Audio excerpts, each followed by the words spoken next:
Friends, Telangana రాష్ట్ర రైతులందరికీ అదిరిపే శుభవార్త. ప్రతి ఒక్క రైతుకు కూడా భరోసా డబ్బులు ఎప్పుడు వస్తున్నాయి, ఎన్ని ఎకరాలకు వస్తున్నాయి, ఎకరానికి ఎంత వస్తున్నాయి, కొంతమందికి రద్దు అవుతున్నాయి.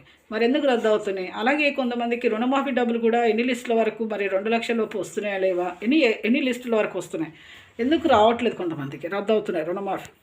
తెలుసుకున్న ముందు లైక్ చేయండి, షేర్ చేయండి, సబ్స్క్రైబ్ చేయండి, పక్కనున్న బెల్ ఐకాన్ ఆల్ బటన్ గంట సింబల్ నొక్కితే నేను వేసే లేటెస్ట్ అప్డేట్స్ వీడియోస్ మీ ముందుకైతే వస్తాయి. లైక్ చేయకుండా అయితే వీడియోలకు అయితే వెళ్ళిపోతాం ఫ్రెండ్స్. ప్రతి ఒక్కరికి కూడా ఇన్ఫర్మేషన్ క్లారిటీగా అర్థం కావాలి. స్కిప్ చేయకుండా అయితే వీడియో అయితే చూస్తే మీకైతే అర్థమవుతుందండి. లైక్ చేయకుండా అయితే వీడియోలకు అయితే వెళ్ళిపోదాం.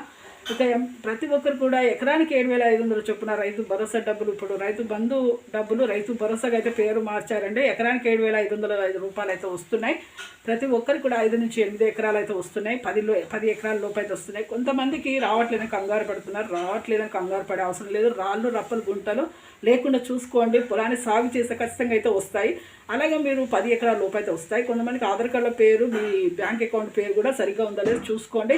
అలాగే మీరు ప్రతి ఒక్కరు కూడా రైతు భరోసా డబ్బులు అయితే ఖచ్చితంగా అయితే వస్తాయండి. ఇంట్లో 10 ఎకరాల వరకు ఒక్కొక్కరి పేరు మీద 2, 3, 4 అట్లా 10 ఎకరాలు ఉన్నా కానీ 5 ఎకరాలు అయితే వేస్తున్నారు. అలాగే రుణమాఫీ డబ్బులు కూడా ఫస్ట్ లిస్ట్లో 1,00,000 రూపాయలు అయితే వస్తున్నాయి. సెకండ్ లిస్ట్లో 1,50,000. కొంతమంది మాకు రావట్లేదు, ఎందుకు రావట్లేదు, 1,50,000 మాకు ఉన్నాయి. మరి ఒక బ్యాంకులో 1,00,000 తీసుకున్నా, ఇంకో బ్యాంకులో 50,000 తీసుకున్నా ఖచ్చితంగా అయితే 1,50,000 రెండో లిస్టులో అయితే వస్తాయండి. పేరు రాకపోవడం కారణం ఏంటంటే మీరు ఆధార్ కార్డులో ఉన్న పేరు, మీ యొక్క బ్యాంకు రుణ ఖాతాలో ఉన్న పేరు స్పెల్లింగ్ మిస్టేక్ వల్ల మీకు రావటం లేదండి.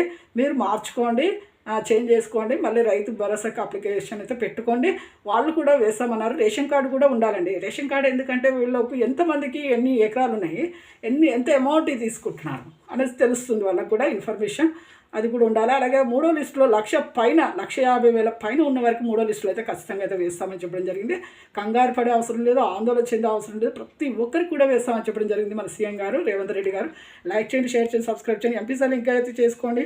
ఫోన్ నెంబర్, ఆధార్ కార్డు ఇంకా చేసుకోండి. Thanks for watching.